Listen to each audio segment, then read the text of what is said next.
二人パパシェラ皆さんこんにちは。二人パパのみっつんです。今日の動画は日本滞在中に撮ったコラボ動画第2弾、2丁目のゲイシーンに詳しい東京 BTM のお二人と各国の性教育についてその違いを比較、性の話をする教室の雰囲気や若い時に悩んだこと、ポルノについてや2丁目事情、同性愛についても正々堂々と熱く語ります。最後までお見逃しなく。それでは行きましょう。二人パパと東京 BTM のカナダ、中国、日本、スウェーデン、性教育を比べてみた。シェラー、皆さんこんにちは。二人パパのみっつんと誰？息子くんです。ちょっといきなり大きくなりすぎだからさあ、ということで今日は二人パパのちょっと番外編というか、今ちょっと日本に来てるのでいろんな人とコラボしたいなと思ってお声掛けしてます。東京 BTM のお二人です。イエーイ。じゃあちょっと自己紹介からお願いしていいですか？アンドリューです。カナダ人です。よろしくお願いします。以上。はい、じゃあミンです。中国から来ました。お願いします。はい、ということで2人でいつもやってんだよね。そうだね。ここもうまさにここですね。そう、このもういつもここいつも見てるとこだから今ちょっと緊張してる？いつも緊張してますよ。本当？はい、なんかいつもよりなんかなんてフォーマルな感じがするけど。そうなんですか。じゃあリラックスしていこうかなと思って。僕らのチャンネルはファミリーフレンドリーじゃないので。そうだからかなりレアなコラボなんですけど、まあもともと友達っていうのもあるし、僕もでも2人のチャンネルはすごい好きでいつも見てて本当に。でありがとう。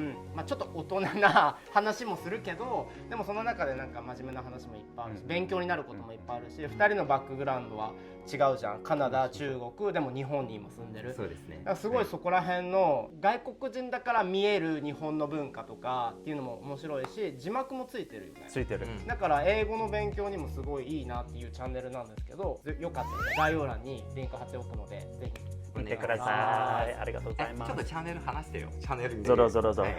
じゃあ僕たちは東京 BTM というチャンネルやってまして、日本にいるゲイ生活を発信しています。よく考えたらゲイなのね。そう。ゲイはそれをまあ見ればわかるかな。わかんない人もいると思うよ。ゲイです。よろしくお願いします。キラーン。でもなんかもう外国人から見た日本のゲイライフなので、ちょっとやっぱり多分日本人の視点からちょっと違うと思います。はい、僕らのチャンネルがいろんななんていうの比較できるじゃん。なんかカナダではなんかゲイライフとかこういう考え方はこうですみたいな。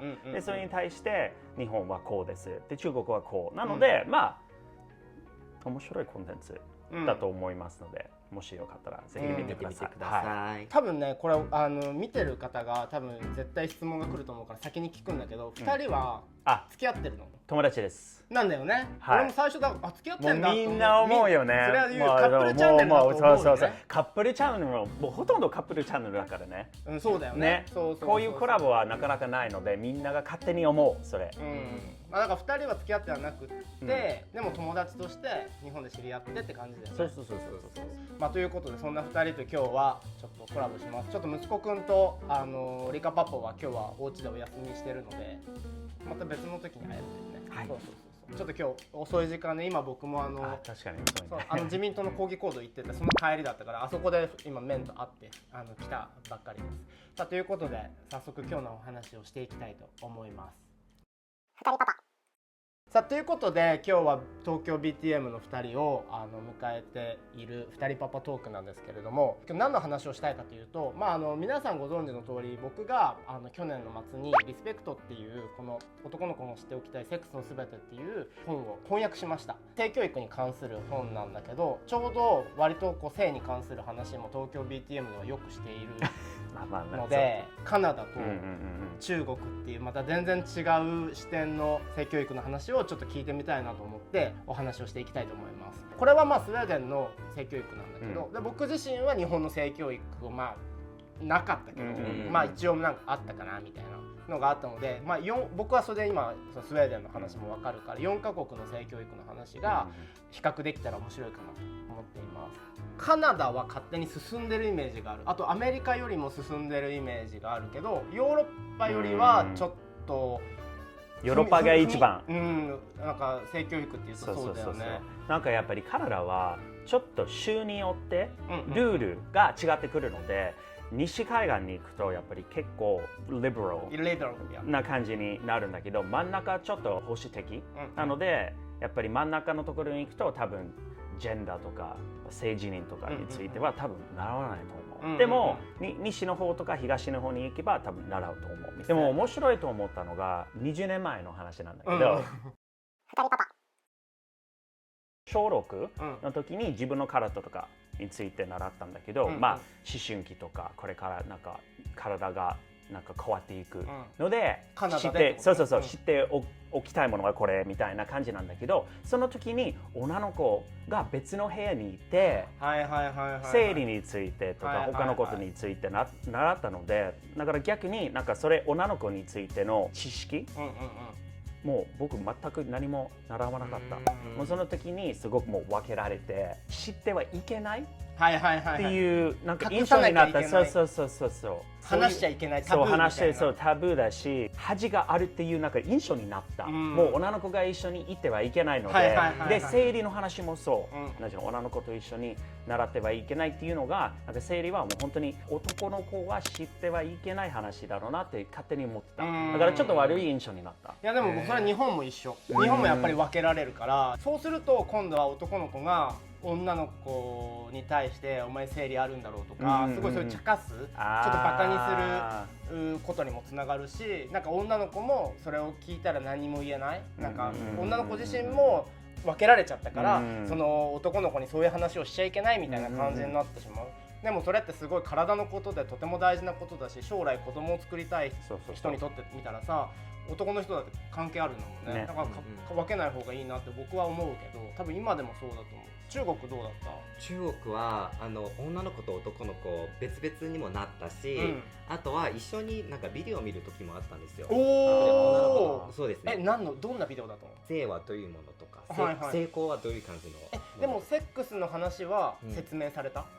されましたね。確かにはっきり覚えてないんですけれども、でもなんかちゃんと教師がその前に立って説明するじゃなくて、ビデオを流れてみんなビデオから知識を吸収するだけですよね。でもその時は一緒の時もあったし、分けられる時もあったんだ。そうだけど、でもみんな恥ずかしくて、なんか集中できない人もほとんどでしたので、ちょっと僕も結構なんか恥ずかしかったから宿題をやったり見ないふりとかしてましたからみたいな。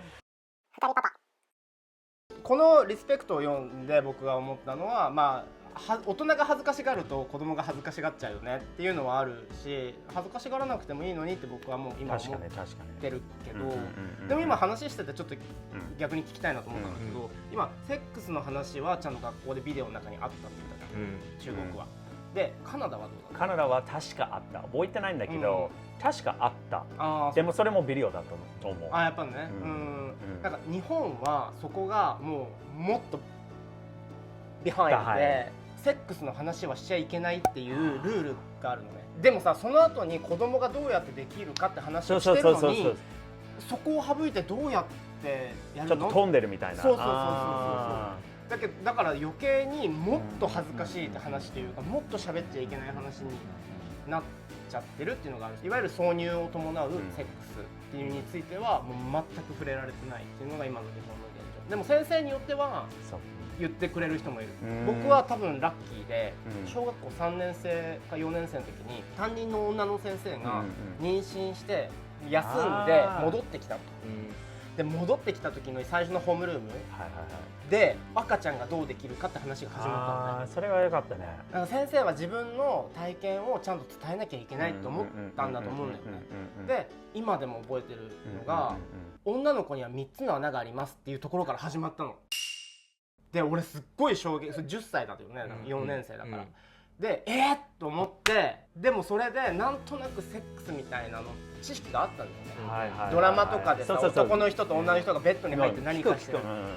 だからその時に3つの穴がありますでピンってきて、そうかって言って、でもその後ちゃんと先生は説明してくれて、子供を産んできましたみたいな話だったね。具体的なセックスっていう言葉とかっていうことは言ってないけど、そういう行為があって子供が生まれる、それはとても大切なことなんだよってことは習った気がする。じゃあちゃんと先生から聞いたという話ですか？ビデオじゃなくて、もうビデオ多分存在しないじゃん。ビデオ存在しないから。俺は知らないけど。質問があるんですけれども、例えばカナダは例えば西海岸と東海岸は内容が違うって言ってるんですけれども、日本はとかさ、義務教育で全部同一されてるんですか？一応だからそのカリキュラムっていうのがあって、教育実施要項みたいなのがあるんだけど、リストが、その中に書かれてるのは、その成功とかは喋っちゃいけないじゃなくて、そこに書いてない、もうその言葉が、であとは現場で任されてるんだけど、昔ちょっと事件があって、養護学校って言って The Children for Special Needs のが集まる学校でちゃんと説明しないとわからないっていう、直接説明しないと、そこでペニスの形をしたもの、模型を使ってコンドームを使うとか、そういうことを教えていたら、教育委員会っていうのがいろんな地方にあるんだけど、そこからこれやめてくださいねみたいな、それでなんかみんなやめちゃって、あとそういう模型とかも全部取られちゃってっていう事件があったので、それは裁判になって最終的にはその最高裁スープリームコートまで行って、その先生たちは正しかったっていう判決が出たのね。だけどそれ以降そうやってやられちゃった方がインパクトが強いから、現場の先生たちはなんかあんまりできないっていう感じになっちゃってる。だから挿入の話はね、やっぱ全然大きな違いがちょっとあるなと思って。ゴムについては習った？学校では習ってないと思う。僕は多分中2の時にもうみんな集まってみんなバナナもらって、でその後ゴムもらってでつける練習があって、それあった。中国はないそういうのがさ、もう絶対に恥ずかしくてみんなしないのね。多分みんなやっぱりポルノから習うんですよ。そうだよね。もう僕も10歳の時ポルノを見たことあって、だからその時はなんとなくエッチはこういうもんだということで、子供はどうやってできちゃうのなんとなく意識があったんですよ。でもなんかそれポルノはさ、ポルノが俺ダメとはやっぱり思わないけど、やっぱりそこでそれがファンタジーだよっていう、フィクションだよっていうことがちゃんと伝えられていればいいと思うけど、逆に言うとポルノは見ちゃダメだよってなっちゃうと、でも見るじゃん。見たくなる。さらに見ちゃダメだよって言われたら余計見たくなっちゃうし、それと同時に学校で正しい知識を学んでなかったら、そりゃ悪いことしちゃうよね。なんか悪いことっていうか、いいと思ってしちゃうよね。しかもポルノしか見ないとしたら、相手なんか余計求めてしまうと思う。なんかだってポルノするとすごくきれいじゃない？なんかクリーンな感じもするでしょ、本物よりも。でポジションとか角度とか、角度もそうだし、でなんか相手のなんていうの反応とか、鳴き声とかで実際にやってみると、相手がポルノと同じような反応とかなかったら、それが出てくるんじゃない？それは標準だとして、基準が分からなくなる。もう本当にどうなのかどうか。だからもう見てもいいんだけど、実際はテレビと同じでしょ。テレビに映ってるものがなんか綺麗なイメージで、なんか性教育とポルノがちゃんと別に考えてもらいたいなっていうふうには思うね。なんかそれをなんか性教育はダメってすっごい言われるわけ。日本って性教育すると日本がダメになるとか、家庭がダメになるとか、みんなセックスやりまくるとか。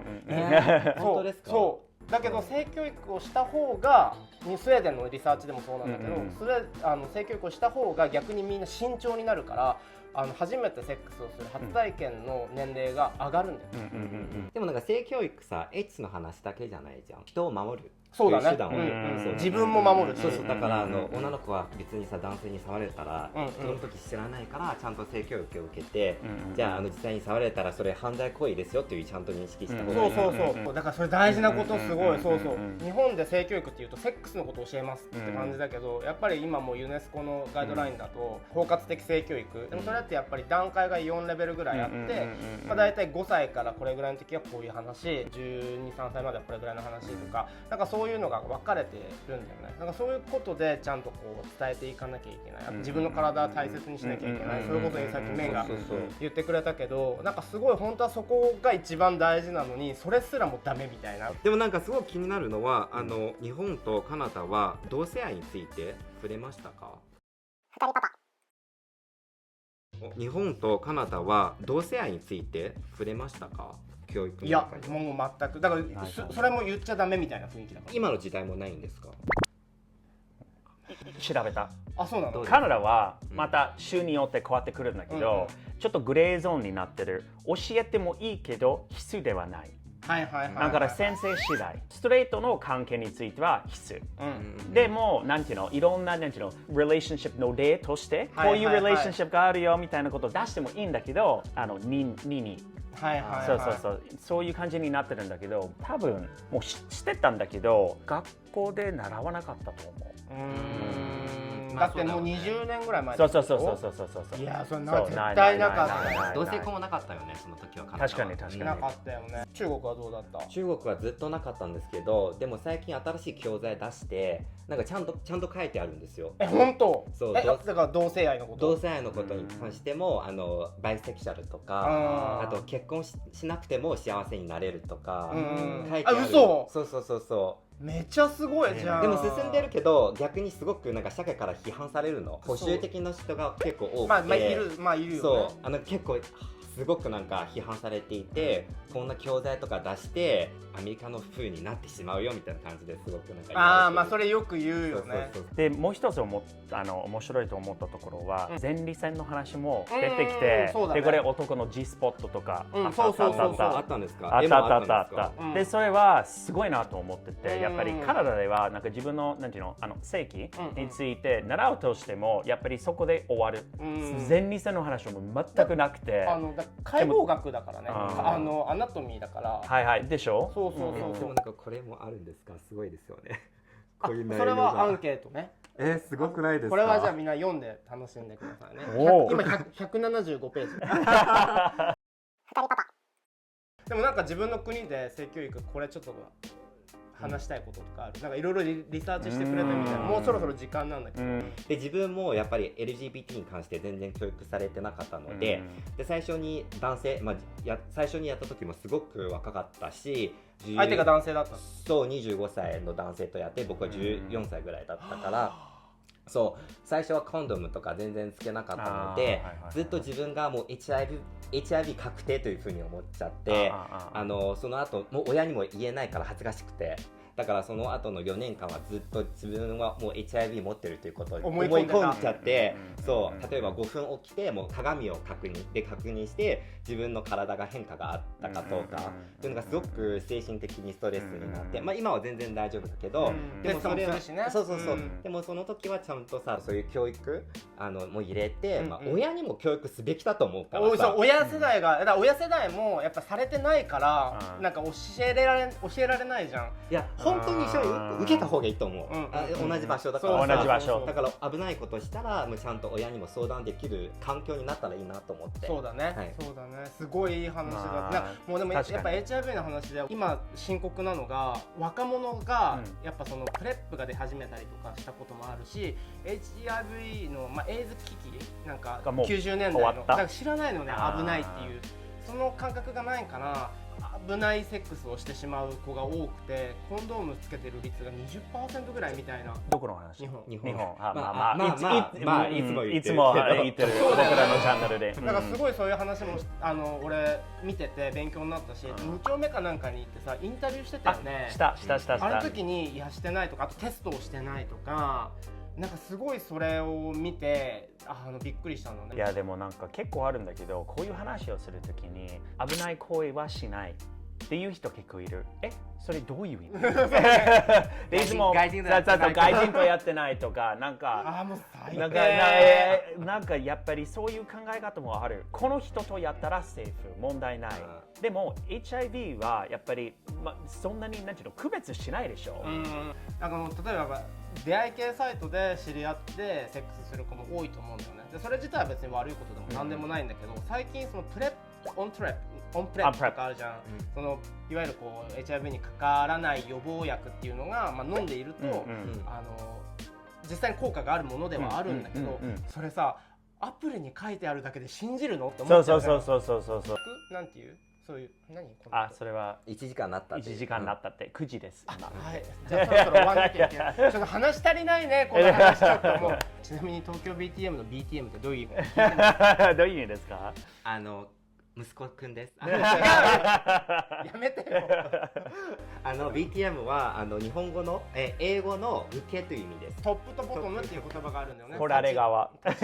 それは多分もうこれ出してちょっと言ってはいけない。どこまで俺今日これ使えるか分からないんだけど。ピーピーピーって大丈夫。でもなんか全然使えると思う。それも僕ら自身もあんまりそれを恥ずかしいと思って言いあーたくないから。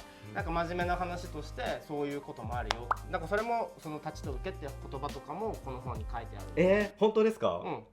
じゃあ versatile とかも入ってるんですか？バースタイル入ってたかな。書いてあった気がするけどな。両方ともできるっていうか。でも本当に東京 BTM のチャンネルでは普段は英語でやってるんですよね。そうだからこの後また英語で東京 BTM のチャンネルにミツパパがちょっとお邪魔してコラボ動画としてやるのでぜひそちらの動画もチェックしてください。概要欄に書いてあります。ということで今日はこれぐらいでよろしいですかね。大丈夫です。はい、ということで今日は東京 BTM のアンディとミンミンの2人に来てもらいました。ということでぜひチャンネル登録の方ね、東京 BTM も2人パパの方もよろしくお願いします。あと高評価ボタンもよろしくお願いします。じゃあ最後はね、ヘイドーって言って終わりますから。ヘイドヘイドー。ヘイドア。そうそうそう、ちょっとわーってなるんだよね。ヘイドア。